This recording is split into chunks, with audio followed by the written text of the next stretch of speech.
Everybody knows about the great city-states of Athens and Sparta and how they dominated the ancient Greek world.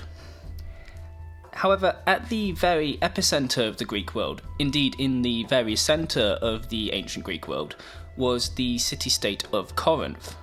Now, Corinth had a very long history and was often at the center of major events in the ancient Greek world. So, what is the history of Corinth, and how did it become such an important city? Welcome to the history of the city of Corinth. Now, the earliest known inhabitation of the Corinthian area was in the Neolithic times, specifically in 5000 BC, when the earliest Neolithic finds were found in the Corinthian area. By 750 BC, the Bracidae had taken power in the town of Corinth. Now, the Bracidae were a Doric clan that brought Corinth out of the backwater of ancient Greece. Now, the city before this had really not been an important site. Indeed, it had been kind of overshadowed by Argos, Sparta, and Athens. Now, Corinth began to assert itself overseas, specifically by founding colonies. In 733 BC, Corinth founded Syracuse, which would go on to be one of the most important Greek cities in the ancient world, dominating mainland Sicily. In the same year, Corinth also founded the city of Corcyra. Now, Corinth was able to expand their sphere of influence over the Mediterranean quickly because in 700 BC, Corinth adapted the trireme from the Phoenicians. Indeed, this was only a small portion of what the Greeks borrowed from the Phoenicians, as they also borrowed their alphabet, enabling Greece to come out of their dark ages and thus begin the classical age of ancient Greece. Corinth was able to use the trireme to assert itself as a naval power in ancient Greece. However, Corinthian naval dominance would almost immediately come under threat, as their own colony, Corcyra, defeated them in a naval battle. Indeed, only a few years after this, the Bracidae were expelled from the city and were replaced by a series of tyrants.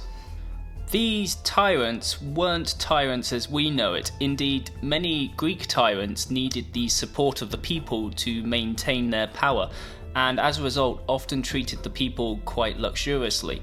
However, they still obtained power through undemocratic means. So these tyrants would be in power from 657 BC to 585 BC. Now, what's noteworthy is during this time, the famous black figure pottery was invented in Corinth. So this pottery grew to be extremely popular in Corinth, and eventually grew to be extremely popular in mainland Greece. The popularity of this pottery is evidenced by the fact that this is the main known form of art from the ancient Greek world, besides their statues. However, the city of Corinth's contribution to ancient Greek culture didn't just end with pottery.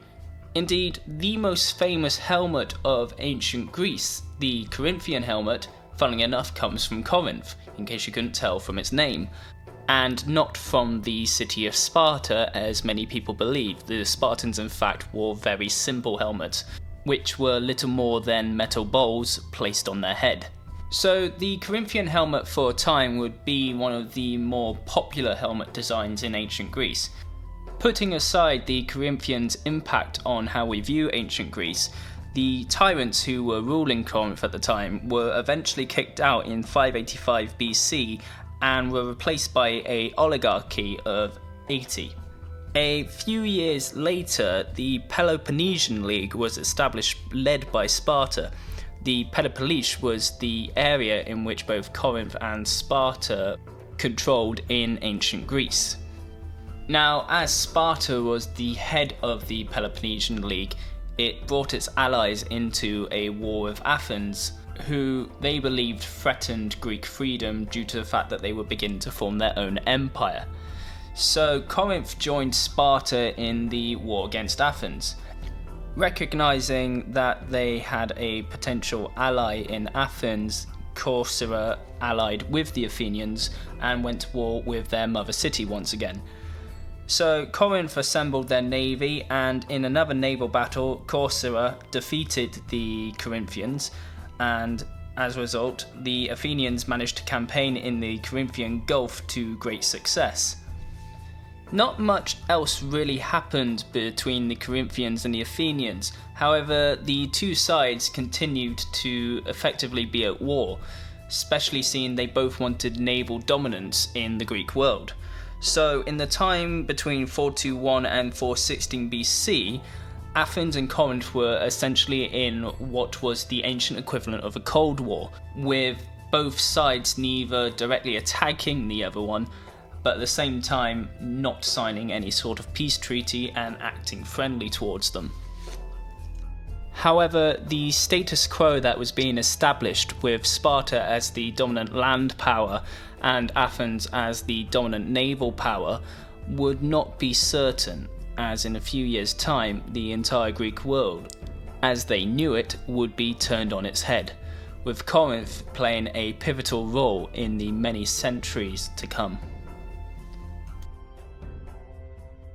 Thanks for watching and listening to our video. If you like the channel, consider subscribing to Ancient History Guy.